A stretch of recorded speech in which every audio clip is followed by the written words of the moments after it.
Hey, Shalom. Welcome back to another lesson. I want to start off by giving all praises, honors, and glories due to Yahweh, Ba'ashem, Yahushai, Ba'ashem, Baruch HaKodash, by giving double honors to the apostles, bishops, and elders, great millstone who rule and teach well. And last but not least, I want to give my peace, blessings, and salutations out there to the hopeful elect, the tabernacle of David, right, that has been restored. Today's lesson is going to be about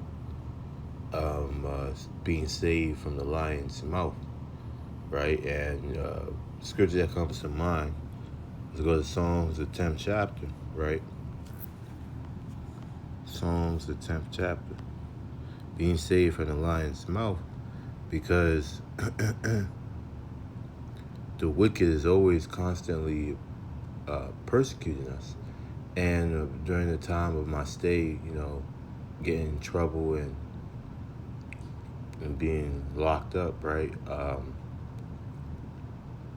I seen the movie The Creator, because they allowed us to watch movies during my stay.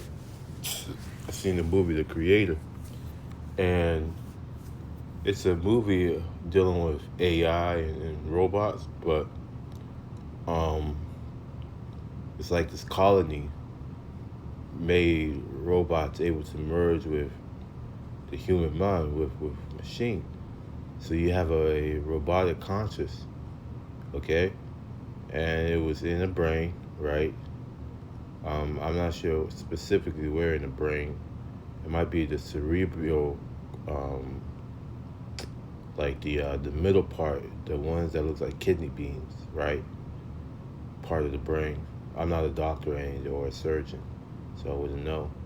It was in that part of the brain, and they were connected to a whole system, right? Like a whole new world that was artificially manufactured. Life on Earth was dwindling, okay? And in the movie, you had this young brother right here, right? He popped a woman, and the child was having issues, right? She got pregnant, and this ended up being of his child. So what they're doing is they're taking a likeness, right, of a human being and recreating it using technology, right? Which reminds me of right? 10 years ago today, the artificial intelligence created to protect us detonated a nuclear warhead in Los Angeles. It's really the new AI. This is a fight for our very existence.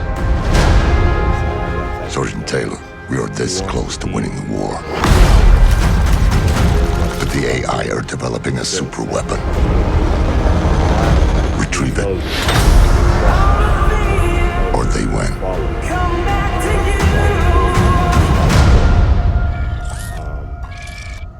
And following it. Did you locate the weapon? Yeah, it's just a kid. Are you going to heaven? No. You gotta be a good person to go to heaven.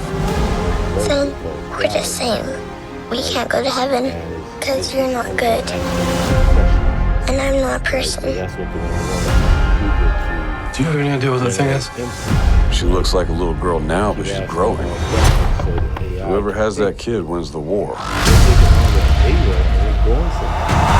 Whose side do you want, man?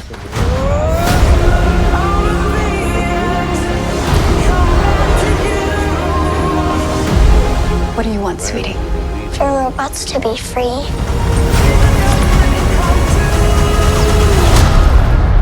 Oh, we don't have that in the fridge. How about ice cream?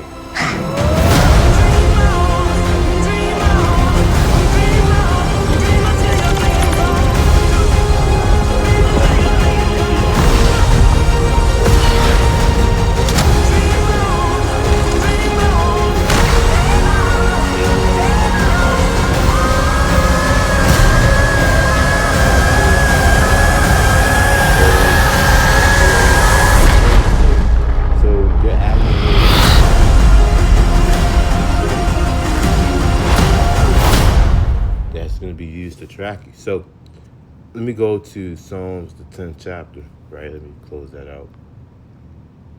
This is Psalms 10, verse 1. It says, why standest thou far off, O Yahweh? Right? And that's what the prophets are saying. So we're making that statement because he is the power that hides himself, right? As the scripture says. But we're talking about in terms of our salvation. Why stand so far off? You know, don't you see what the heathen are doing? They're coming together as a conglomeration, as a conglomerate, and they're doing things that are unseemly, especially towards the children of Jacob. Why hidest thou thyself in times of trouble? Yeah, you know, thou art a power that hides himself.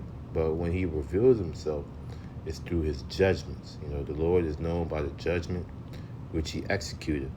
The wicked in his pride does persecute the poor, right? The wicked in his pride. Okay, there's a law dealing with persecuting the poor. You know, you're not supposed to persecute the fatherless, right? That's in the book of Exodus. I think it's the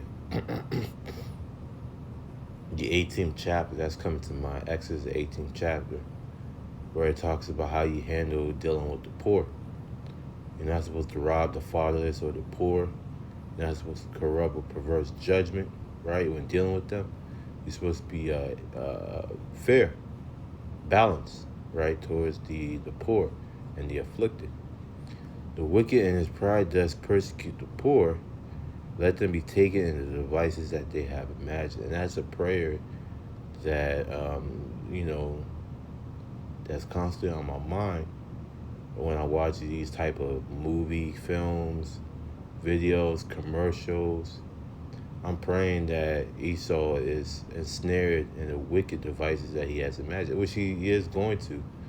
But just for deliverance sake, you know, we need to be saved from this lion's mouth, because if he's not stopped, he will devour everyone, even his own self. You know, there's a scripture in Job that says, you know, the wicked is not good to his offspring. How can you have a man that's not good even to himself? Okay. The wicked in his pride does persecute the poor. Let them be taken in the devices that they have imagined. For the wicked boasteth of his heart's desires, right? Boasting, because he's a proud man, right? He has a lofty look. And that look is not talking about in the way he walks, but in his mindset, right? The thoughts that he has. They, if you ever worked around in IT and technology, those type of Edomites, they are proud, all right? They are proud people, okay? And they have a lofty eye towards the heavens, all right? Towards creation itself. They want to be created in their own image. They want their own image to surpass or to supersede the image of the Most High. And blessed of the covetous, whom the Lord Yahweh Hashem Yahshua bore. The wicked, through the pride of his countenance, will not seek after the Most High.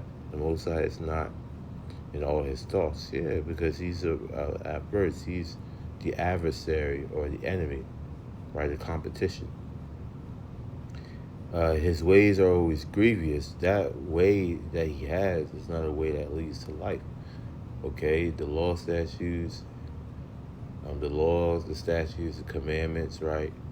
There are statutes that dictate how to be brotherly towards your neighbor, right? Let's say the ox does something violent towards somebody for no apparent reason. Okay, you see the ox, you're supposed to, as the owner, you're supposed to kill the ox to pretty much requite the man, to reprimand him, right? To help him out. But if the ox, you know, does something and you dare and you help the ox, like let's say you have the ox do something to somebody, then you get put to death and the ox gets put to death. So just roundabout saying that there are statutes on how to govern in society, civility. Okay, I call it civil laws. Because there are laws based around conduct, your animals, your your well-being, right? How someone feels towards the matter. It does say that when issue is too hard for thee, then you take it up to the elders, right, and let them handle it before it becomes a huge problem. So there are ways to govern. The ways to govern is not being used, right? The way to govern righteously is not being used. So his ways are grievous. Thy judgments are far above out of his sights. For as for all his enemies, he puffeth at them, which he means to mock. When you puff, you show a style of confidence, and you mock your opponent. You see some boxers, they puff at their enemies, they do a little dance, right, in front of the opponent after dodging a uppercut or a right hook. So from there, let me go to Psalms 58. Verse 6 says, break your teeth, O Yahweh, O power, in their mouth. Break out the great teeth of the young lions, O Yahweh, Ba'ashem Yahushai. So that's a prayer to put up continually, to break the teeth, the fangs, okay, so that he doesn't have any more bite. He can bark, he can do all these things, but you don't want him to bite him, because when he bites, it's scary, man. Just go ahead and take a look at the Nolan Wells situation. I was watching Kazak's live stream last night. He was talking about the Nolan Wells situation. He mentioned it, okay, in his live stream, and I'm like, damn, that's the average Edomite. So how much more those that are in tune with who they are? And when I mean in tune, they obviously know that they're Edomites. They recognize that, and they go gung-ho. They embrace who they are. And that's even scary, okay? Let them melt away as waters which run continually. When he bended his bow to shoot his arrows, let them be as cut in pieces, okay? So from there, let me go to Psalms 22, verse 21. It says, save me from the lion's mouth, okay? That's also going to Isaiah 32, verse 2, right? Be gracious unto us, even unto the end, unto our salvation, O Most High, right? Let me get that, Isaiah 32, verse 2.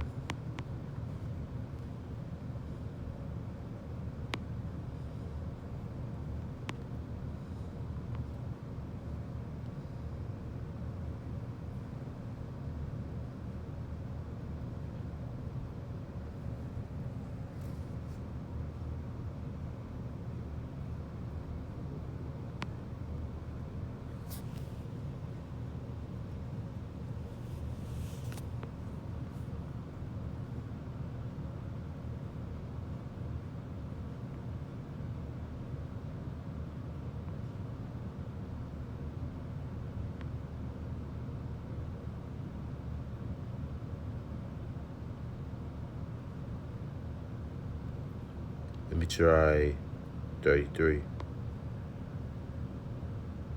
Yep, this is, O Yahweh, Ba'ashem Yahushai, be gracious unto us.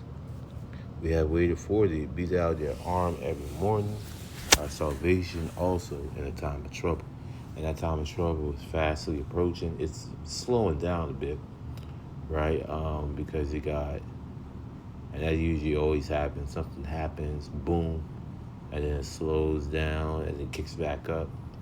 Well, we're going to come to a certain point in the near future where it's just going to be rapidly accelerating. Vroom, it's like a car that has no brakes. The brakes are broken, the rotors are destroyed, and the car is accelerating, and the gas pedal is stuck, so you can't slow down until you hit that crash, boom, and that's when everything meets together, and it's just, boom, it explodes like a powder keg,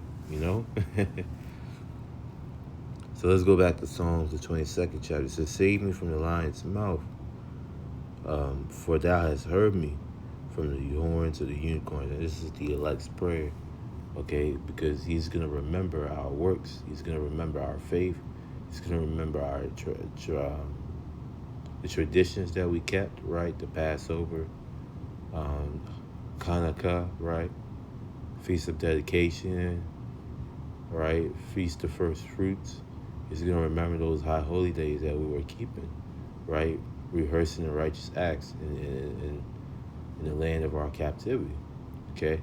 And also he's going to take that and balance it on a scale and see if we be worried. But ultimately comes down to the election, right? Because the elect will have, right, that not ISAL, the elect will have that Dawah, which is what exemption from judgment, meaning they are exempt, they are passed over. It's like the Passover, Exodus.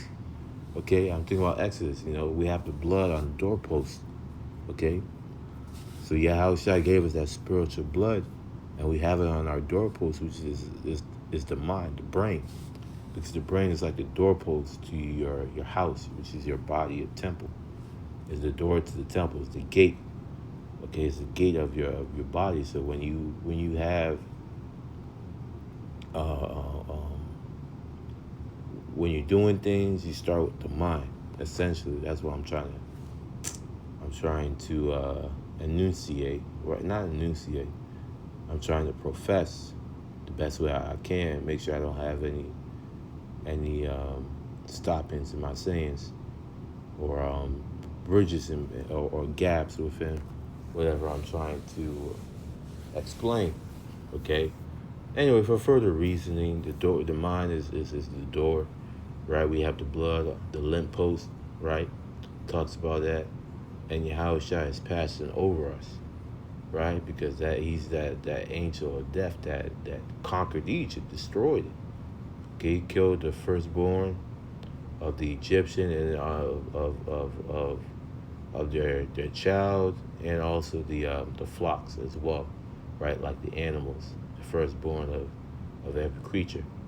So he's coming to destroy it, and you don't want to be caught out there not putting the blood on the doorpost before he passes over. So with that, I'm gonna give all praises, honors, and glories due to Yahweh, Ba'ashem, Yahushai, Ba'ashem, Rakah HaKadosh. Double honors to the apostles, elders, bishops of Great Millstone. And peace, blessings, and salutations to the hopeful elect out there.